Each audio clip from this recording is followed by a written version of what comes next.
Come, whoever you are, to Meg's Magical Mansion, a virtual guest house for spiritual wayfarers, a place where the ordinary becomes magical, where wisdom is yours for the asking, and where your higher nature is just a wish away.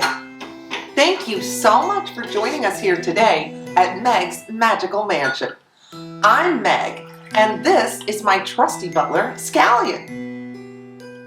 And here in my lap is my little assistant, Miss Alice Poopers. Thank you, Scallion. You're welcome. Thank you very much for joining us here today because we have a very special topic, and it's a tender topic and one close to my heart. Today, we're going to talk about forgiveness. I'm going to tell you a little bit about why I'm bringing this topic up, why I think it's important. We're going to check in with some experts because I'm certainly not an expert on anything, just a traveler on the path like the rest of you. And I thought it would be good to read a couple of books. So we're going to do some book reviews, and I'm going to be giving away 2 books that I read this week on the topic of forgiveness. So stick around, get ready to open up your heart chakra because we're going to get some forgiving going on today.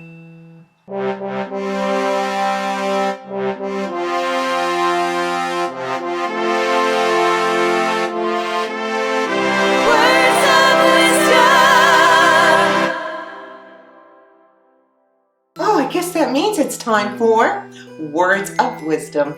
And today our Words of Wisdom are very special because we're going to relax and meditate to the Ho'oponopono prayer, which is an ancient Hawaiian prayer of forgiveness. And check back this weekend because I'm working on a special shorter episode for you guys to give you some background on this prayer, the Ho'oponopono prayer, and to give you a longer meditation using this prayer. It's a very simple 4-line prayer, and I would like everyone to just close their eyes and relax, and we're going to have a short meditation using the Ho'oponopono prayer.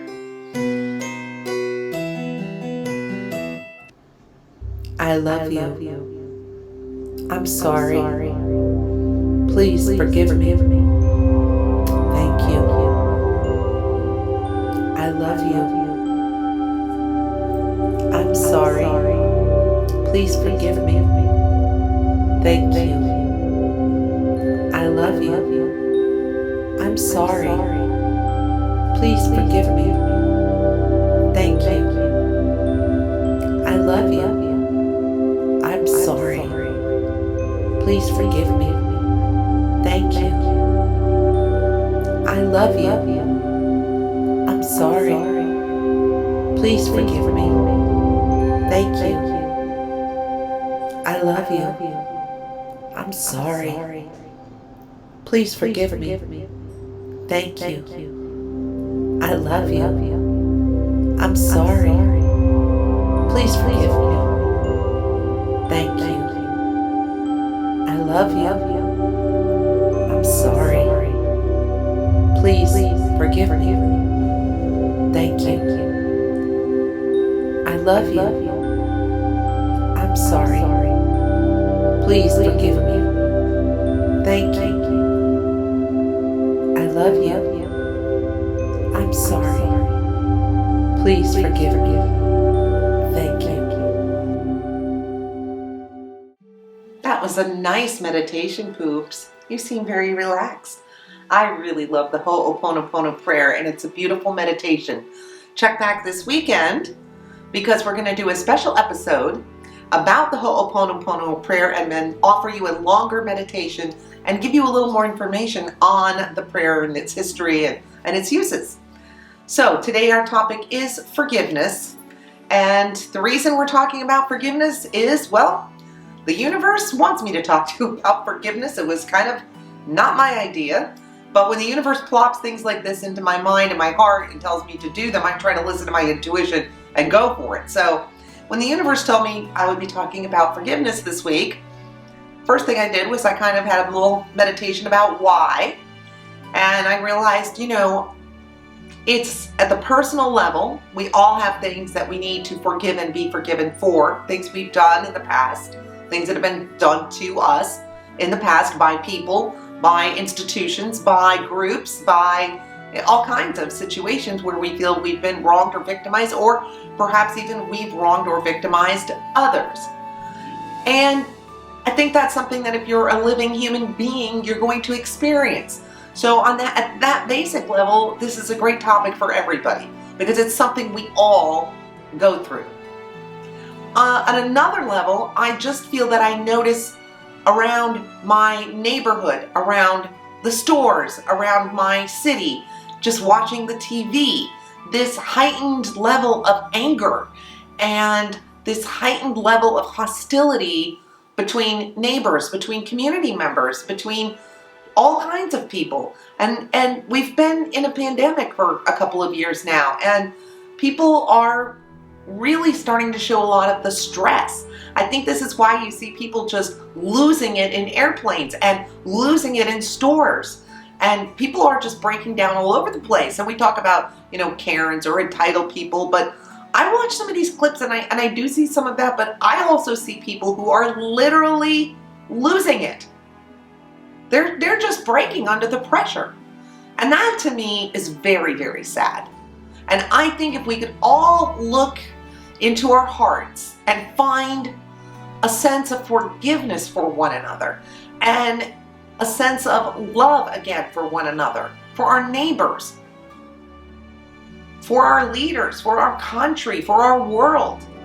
So to me, the universe is asking me to do this for personal reasons. I personally have an episode probably over a decade ago that I have not fully forgiven, that working through this episode this week has really helped me heal and forgive. I also realized going through this, there were some things from my childhood I had not healed and forgiven. And this topic gave me the opportunity to work through some of my own personal things, and I hope it can do that for you as well. But it also just made me realize how when I was at the store the other day and I was wearing a mask, and a lady made a very, very rude comment to me about wearing a mask. And I thought, it's not even about the mask. It's about how do we treat each other when we're out in public. So I just think it's important for me to forgive her for being rude to me. And going through these 2 books I read this week really helped me with things like that. Little things, but also on a very large scale. Politically, globally, how are we treating one another? And are people choosing a revenge path or a forgiveness path? So the 2 books I read were both very, very helpful, very pivotal, very empowering. And I want to take a look at them. The first one I read was this one here called Radical Forgiveness by Colin Tipping. Now this guy has 5 stages of forgiveness. And he goes through them in the book. I'll talk about them a little bit in just a moment. He is very much a therapist, so he kind of views things in a clinical way. He has worksheets you can use. And I have to tell you, sometimes when you're feeling very emotional about something, taking a more clinical approach can be very helpful in helping you shift your paradigm on it. He talks about that too, shifting your paradigm on what happened. And has some good anecdotes and stories in here. Has 5 stages that will help you work through the process. The first one is telling the story. And I think that is critical, that when something's happened that's upset you or made you angry, or you've been wronged in any way, I think being able to tell your story is critical. But step 2 is feeling the feelings. Step 3 is collapsing the story. And this step is very interesting because that's where you need to kind of start thinking about how your interpretation might have led you to certain false beliefs. Oftentimes beliefs about yourself. Because you were victimized in a certain way, it might make you believe you're less of a worthy person. I'm not saying having false beliefs about what happened. I'm saying it causes you to have false beliefs about yourself and your unworthiness because of the things that happened to you. So the collapsing the story is where you start to shift those paradigms. This is also where you can start to develop a high degree of compassion, which leads you to stage 4, which is reframing the story. This is where your perception can truly make a shift, a radical paradigm shift. And then step 5 is integration. He talks about fake it till you make it, which means this is a difficult process, and he encourages you to surrender yourself to the process. And don't worry if you're not feeling everything fully or it's not unfolded, just fake it till you make it. He truly wants you to believe if you go with the process, it will work out for you. You will feel better. You will be able to reframe and forgive what happened. Both of these books I read have some writing exercises that were very helpful and very powerful. In this book, he has what he calls forgiveness is a 3-letter word. And that means he literally wants you to write 3 different letters to the person or entity that you feel has wronged you. And in letter 1, you just get to like spew, whatever it is. Just say it. In letter 2, you're starting to collapse the story. And you have to do them over a series of days. Letter 2, you're starting to collapse the story. That compassion is starting to come in. You might be able to see some points of view from the other person's side. And in step 3, you are really integrating and you have fully forgiven.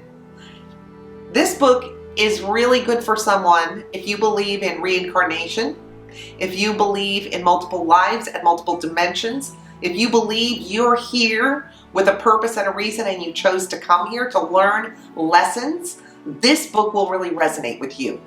I've come from a very strong Buddhist background for many years, so that really resonated with me. He actually even talks about how you can have a soul contract with someone from spirit that you've come into this world to have an interaction with purposely to teach each other lessons. So at that point, if you can actually wrap your mind around it, you can elevate yourself to a place where you can thank the person who wronged you as a wonderful teacher who has taught you something powerful. And how even things that seem horrible, oftentimes down the road, had a greater purpose in your life and things worked out even better because of the horrible thing that happened to you. As a matter of fact, both books kind of touch on that. When you can reframe your story in a different way, it's very, very powerful to integrating that story in your life with meaning. So this book was very powerful, very organized as far as like having worksheets, very good at kind of getting you to think a little more linear when you probably want to be a hot mess and just be a blob about something. So it kind of, really, really makes you kind of focus in on what happened, how do I feel. So it's a little bit done in a clinical therapeutic way, which can be very helpful. It can be very helpful. So again, this book is Radical Forgiveness by Colin Tipping. Book 2 is the Book of Forgiving. This is written by Desmond Tutu and his daughter Mpho Tutu. Now, Bishop Desmond Tutu was Anglican bishop in South Africa and very, very famous scholar and writer and church leader, and he just passed away recently. Oh, Poops is gonna go. Bye, Poops. And he wrote this book with his daughter Mpho, who is also an Anglican priest, and she was doing her PhD and her dissertation was on the topic of forgiveness. And if you're not aware, Bishop Desmond Tutu was the head of the Truth and Reconciliation Commission in South Africa at the end of apartheid. So I think if there was any human being on the face of this planet who had something to say about forgiveness, it would be Desmond Tutu. Having sat there for month after month after month, listening to story after story after story and seeing forgiveness granted. What they did in South Africa at the end of apartheid is nothing short of miraculous.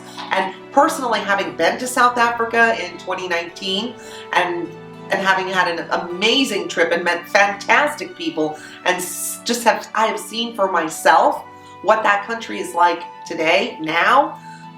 This is largely due to the work of forgiving and the truth and reconciliation that was done at the time when apartheid ended. And Desmond Tutu was a huge, huge part of that happening. So this book, I have to tell you, comes from a very heart-stopping, powerful place. And there are anecdotes and stories in here that are very, very, very powerful. So there's a couple of points that Desmond Tutu and Mpho Tutu make right off the bat in this book that I think are very important. 2 truths. Truth 1, there is nothing that cannot be forgiven. Nothing. There is nothing that is unforgivable. Truth 2, there is no one who is undeserving of forgiveness. No one. Everyone deserves forgiveness. Because to say they don't deserve forgiveness makes them less than human.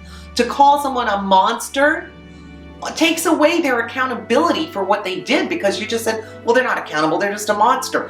That dehumanizing of them takes away the accountability piece. And by the way, both of these books talk about how the person who has wronged you should be held accountable. Forgiveness has nothing to do with the punishment or the accountability of the other person or entity that wronged you. It has nothing to do with that.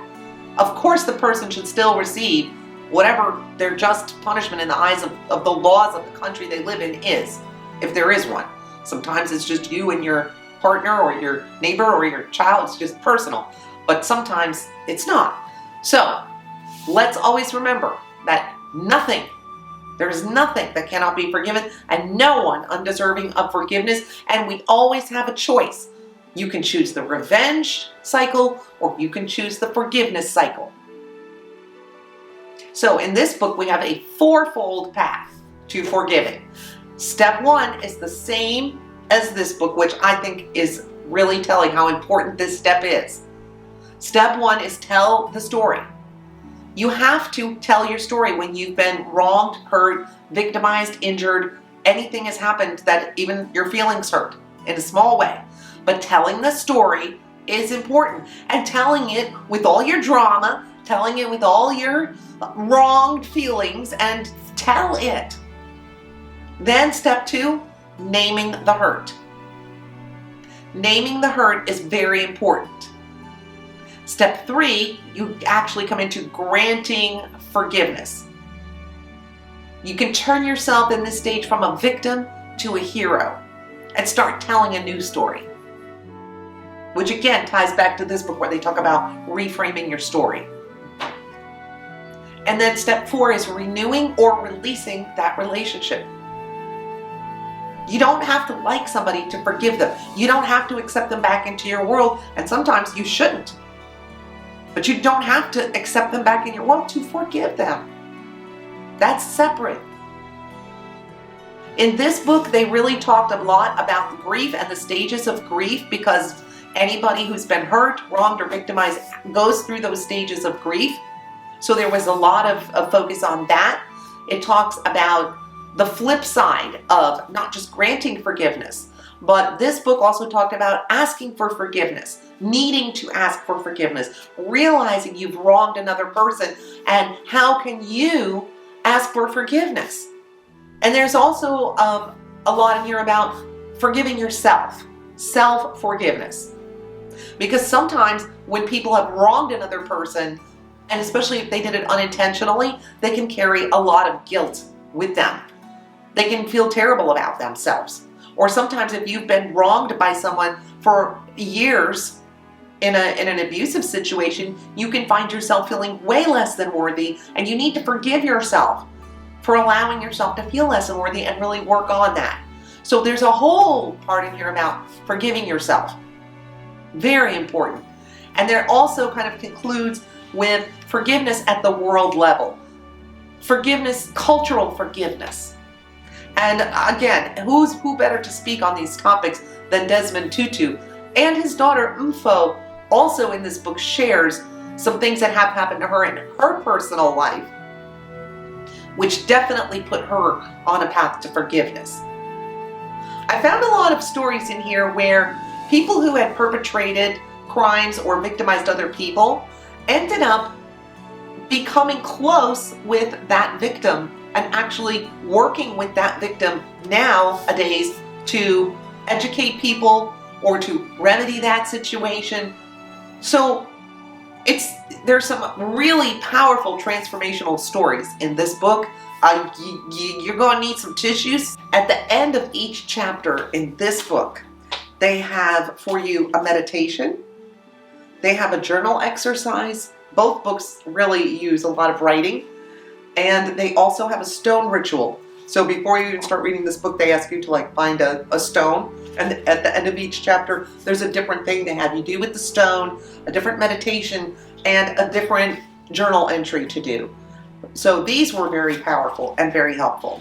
Now this book, there is an audio version available on Audible Books, and it was very good. It was very good, and Mpho does some of the reading herself on it. So it's really wonderful to hear her voice, to get to hear her.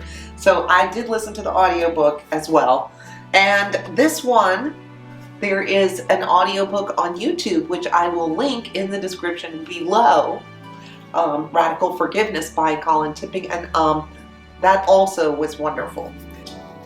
And the good news is both of these books are up for grabs this week. I'm giving both of them away, and I will send it to you for free.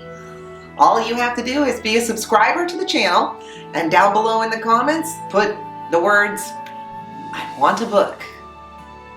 And Sunday, January 16th, 2022, at noon Eastern Standard Time, we will close the contest and pick us some winners.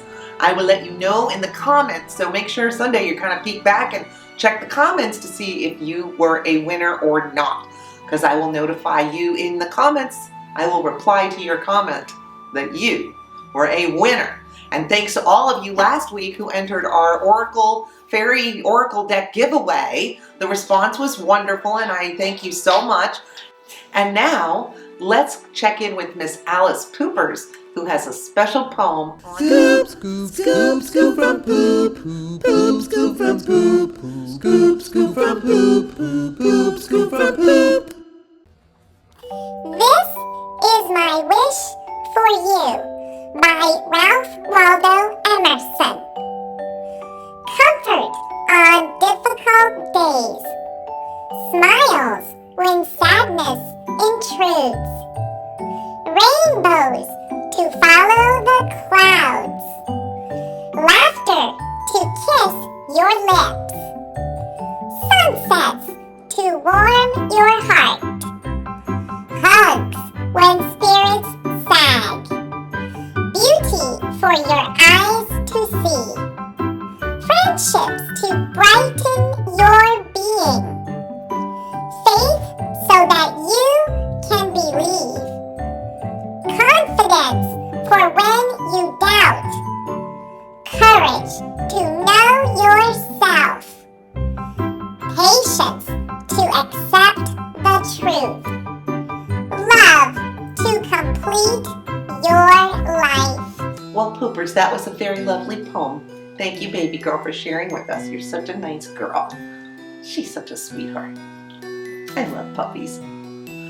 Well, that was a very lovely episode today on forgiveness.